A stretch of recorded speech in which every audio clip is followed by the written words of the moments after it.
Sa aming mga minamahal na kapatid at kapwa tagasunod ni Kristo, welcome ulit sa inyong programang Ang Huling Panawagan ng Awa.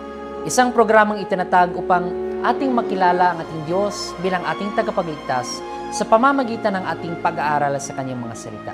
Ating ipagpatuloy ang ating nasimulang pag-aaral patungkol sa kautusan ng Diyos, ang kahalagahan ng Kanyang mga kautusan bilang nagbibigay sa atin ng kaalaman kung ano ang kasalanan, nagbibigay sa atin ng tunay na kapayapaan, at bilang isang pamamaraan na ating maipapakita sa Panginoon ang ating pagmamahal.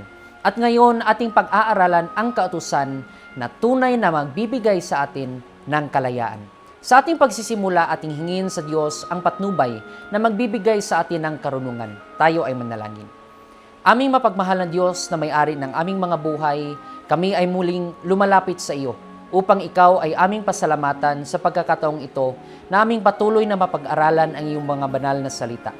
Naway iyong ipaintindi sa amin ang kahalagahan ng iyong kautusan ng amin itong maisabuhay at ikaw ay aming maluwalhati at mabigyan ng nararapat na karangalan ayon sa iyong kadakilaan. Maraming salamat sa mga pagpapala at biyaya na iyong ibinibigay sa amin. At naway kami ay iyong patawarin sa aming mga pagkakasala, aming mga nagawang paglapastangan ng iyong kautusan. Ang lahat ng ito ay aming hinihiling at pinapasalamatan sa pamamagitan lamang ng pangalan ni Kristo Jesus na aming tagapagligtas. Amen. Sa ating pamumuhay bilang mga tao dito sa sanlibutan, tayo, sa pamamagitan ng pagmamahal ng Diyos ay binibigyan niya ng kalayaan. Kalayaang pumili, kalayaang mag-isip, at kalayaang gumawa.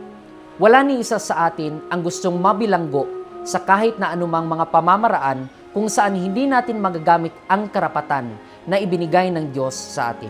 Ngunit minsan ang kabutihan niya sa pamamagitan ng pagbibigay sa atin ng kalayaan ang nagiging dahilan kung bakit mas pinipili ng tao ang pagtalikod sa Kanya at ang pagsalansang sa Kanyang kautusan. Sa ating pag-aaral, ating alamin kung ano ang ibibigay ng Diyos sa atin kung atin lamang lakaran ang Kanyang mga utos. Isaiah chapter 42 verse 7, to open the blind eyes, to bring out the prisoners from the prison, and them that sit in darkness out of the prison house. Ito ang isang talata na nagpropesiya kung ano ang gawain ng Diyos nang pumarito si Kristo sa sanlibutan. Kanyang palalayain ang mga tao mula sa bilangguan sa pagbubukas ng mga bulag na mata. Ano ba ang ibig sabihin ng Diyos sa kanyang pagpapalabas sa mga tao galing sa bilangguan? Ang mga talatang ito ay ginamit ni Pablo sa kanyang pagtanggol kay Kristo bilang isang Mesiyas. Acts chapter 26, verse 17 and then verse 18. Delivering thee from the people and from the Gentiles, unto whom now I send thee, to open their eyes, and to turn from darkness to light, and from the power of Satan unto God, that they may receive forgiveness of sins, and inheritance among them which are sanctified by faith that is in me.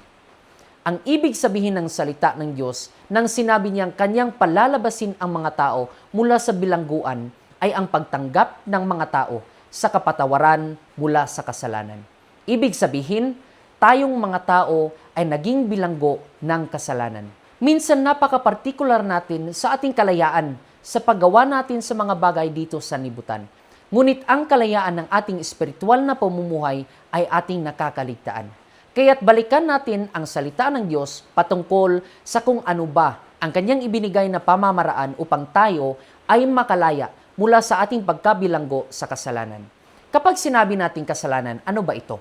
1 John chapter 3 verse 4, whosoever committeth sin transgresseth also the law, for sin is the transgression of the law.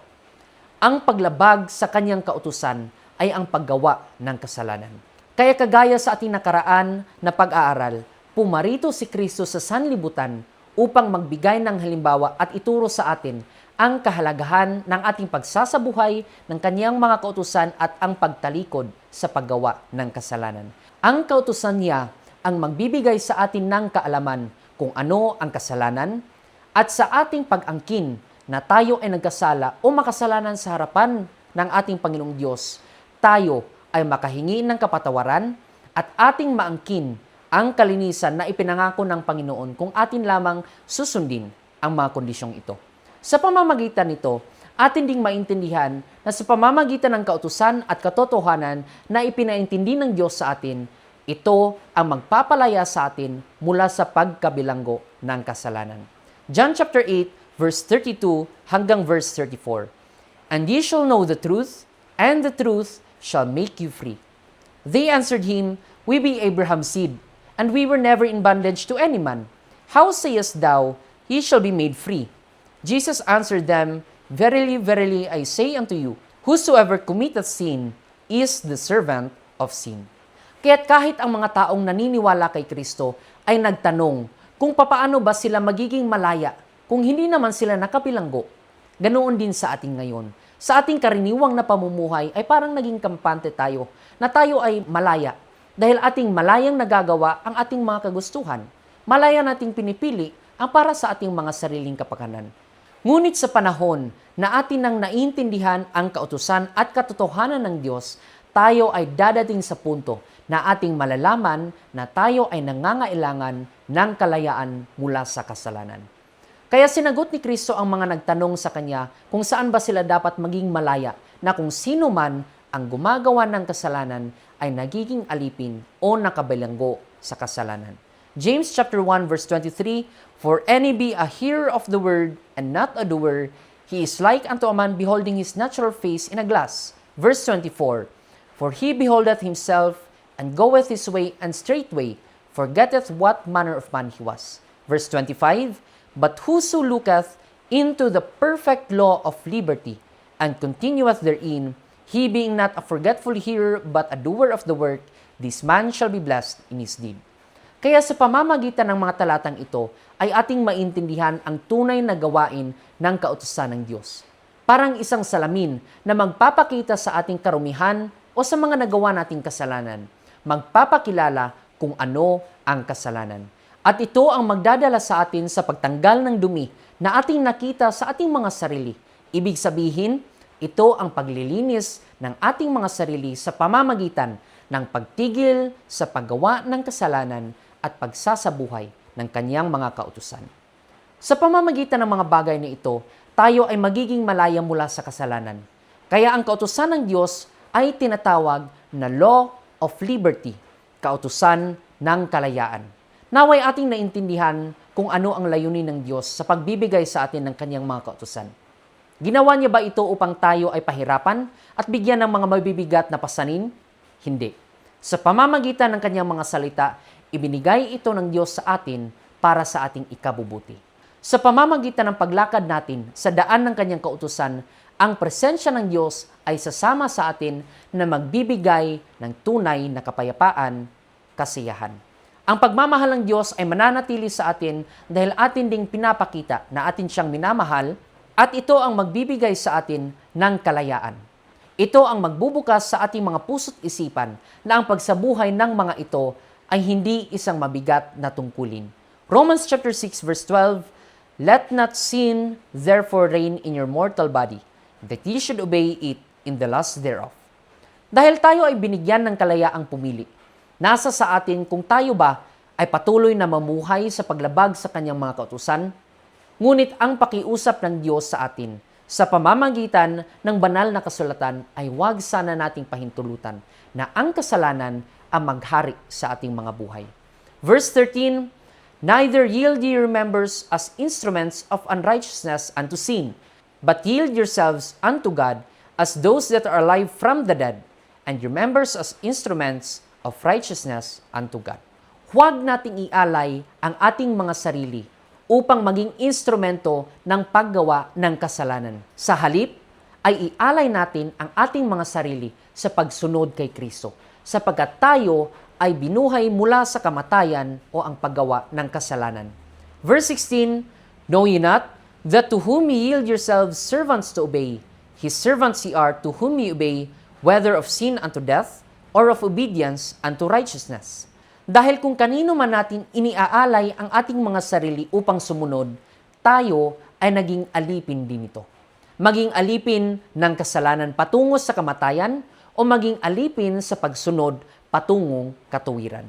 Verse 17, But God be thanked that ye were the servants of sin, but ye have obeyed from the heart that form of doctrine which was delivered you.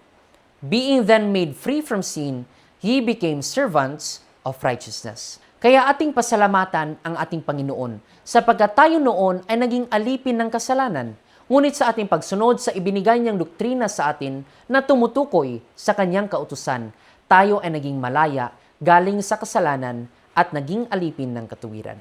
Verse 22, "But now being made free from sin and become servants to God, ye have your fruit unto holiness and the end everlasting life." Ito ang kalooban ng Diyos para sa atin, na ating matanggap ang buhay na walang hanggan.